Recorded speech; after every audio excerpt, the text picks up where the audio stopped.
بسم الله الرحمن الرحیم. نن موږ پخوو غټې وریجې او هم په چکن کې چارسدوالې پخوو او په چکن کې زرینده چې په غوښه کې پخه کړو. په چکن کې هم ډېرې مزېدارې راځي.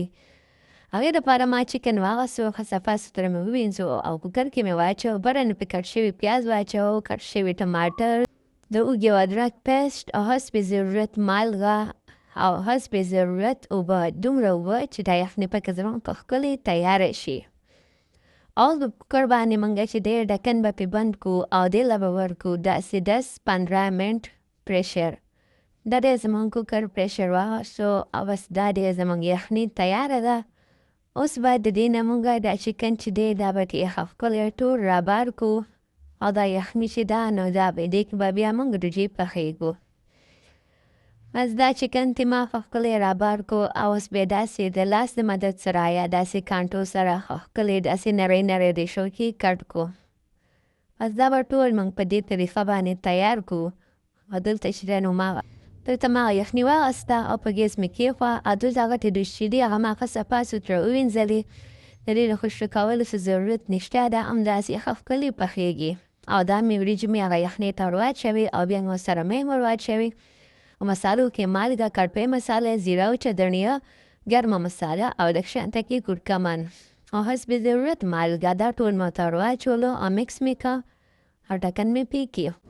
دې له ما دلته ورکړه 15 منټ پرېشر او دا دی زموږ وریجې ښه ښکلې مزېدارې تیارې شوي دي. تاسو ته به ښکاري ښه ښکلې دا نرمې پخ شوي دي.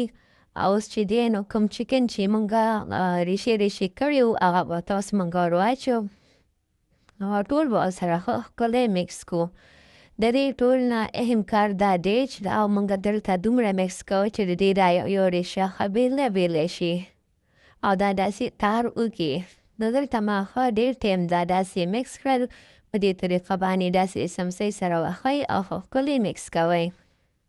نو دا ما دلته ټول ښه ښکلي مکس کړو او دلته به ورته ګیس بلکل لو ساتئ چې درنه اور نه لګي.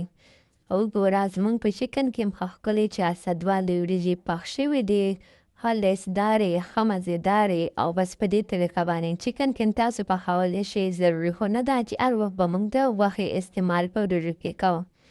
او بیا چې دی ما دا کوزې کې چولې نه او دلته مې غوړي واخیستل، هغه مې ښه ښکلي تیز ګرم کړل.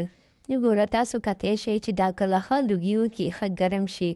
نو بیا به تاسو دې کې یو چمچ سور مرچکې او یو چمچ کټوۍ مساله واچوئ او ښه بیا داسې مکس کړئ او دوباره نوی ور واچوئ.